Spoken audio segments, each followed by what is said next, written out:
Hey, I'm Miss Natalie. I'm a kindergarten teacher on a mission to empower you to confidently navigate your child's education. Today is going to be part one of a 2-video series about fine motor skills. Videos are targeted for kids about 4, 5, and 6 years old. We're going to take a look at how to teach your child to cut, the types of scissors you should be using, and some fun activities you can do around the house to build confidence with your child. I've also included some affiliate links to help you get the right scissors, some cutting practice, and other supplies you might need to make this fun.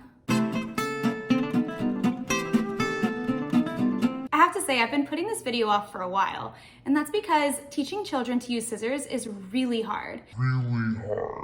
Even as a teacher who has to do it every year, I find it to be a really confusing process. So as you go to teach your child to use scissors, just keep that in mind and be patient with yourself. You might even want to have a practice go on your own before you show them. Learning to use scissors can take a really long time because it's all about building muscle memory in your hand. This is something occupational therapists have to think about and teach their clients. If your child is having a hard time, just remember repetition and using scissors as often as possible is the key to improving here. I'm going to change my camera view now so that you can look at my hands as we talk through using scissors.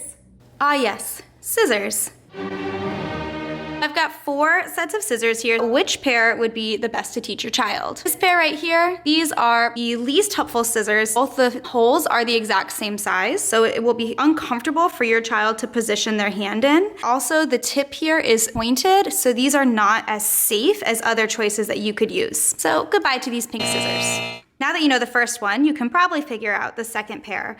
These are also not the best to use, though I will say these are blunt tipped scissors, so they are a little bit safer.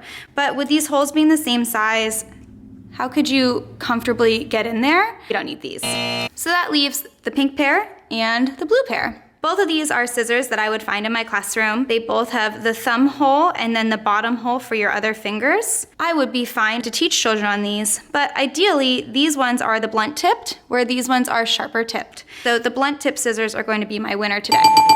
When you teach a child to use scissors, you want to show them that there are 2 different size holes. The one here is for your thumb, and then the ones underneath are for all 4 of your fingers to fit in. The reason why it's so mind-bending to teach cutting is because you need to explain all of this and then point the scissors going up, which makes it extremely hard for your child to think this through. When you get your child used to that, you want to practice just opening and shutting and opening and shutting those scissors. Don't worry about cutting anything yet. You want to make sure that their arms are tucked in, and it's best to be sitting to start teaching this.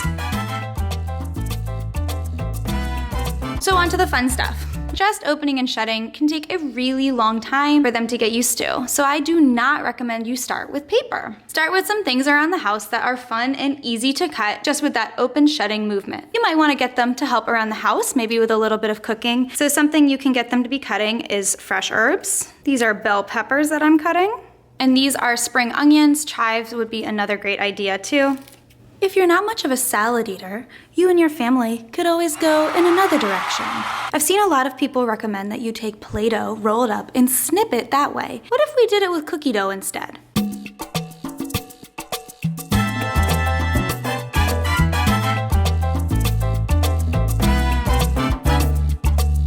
Oh, that's really satisfying.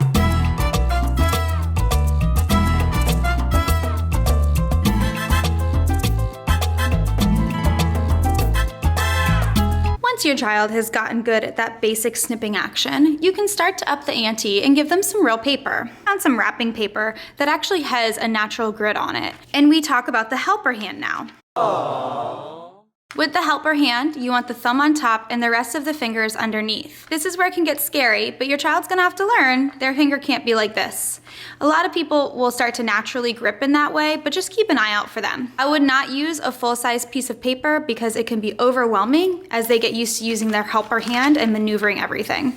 So here we go, I've got my helper hand, my thumb's on top. My thumb is also facing up, so thumbs are always up to the sky here. And I'm gonna open, slide, snip. Open, slide, snip. Open, slide, snip.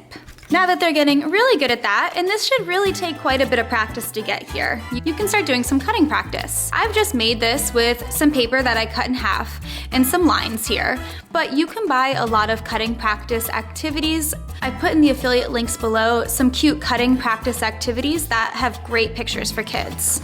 You want to talk to your child about this. Right now, if I do my full snip, it's not going to go in the right direction. So you need to talk to them about lining up the scissors so that it's going with the line. And I might have to open, and so watching that scissor to line it up. Because if I go this way, I'm not going to go on the line. You have to line it up. You might need to turn the paper just a little bit. So these subtle motions are really important.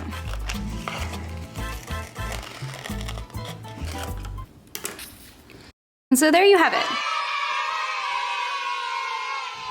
Thanks for watching my video. Don't forget to subscribe below and look at my affiliate links so that you can get everything you and your child need. I really appreciate you watching, and I'll see you next time.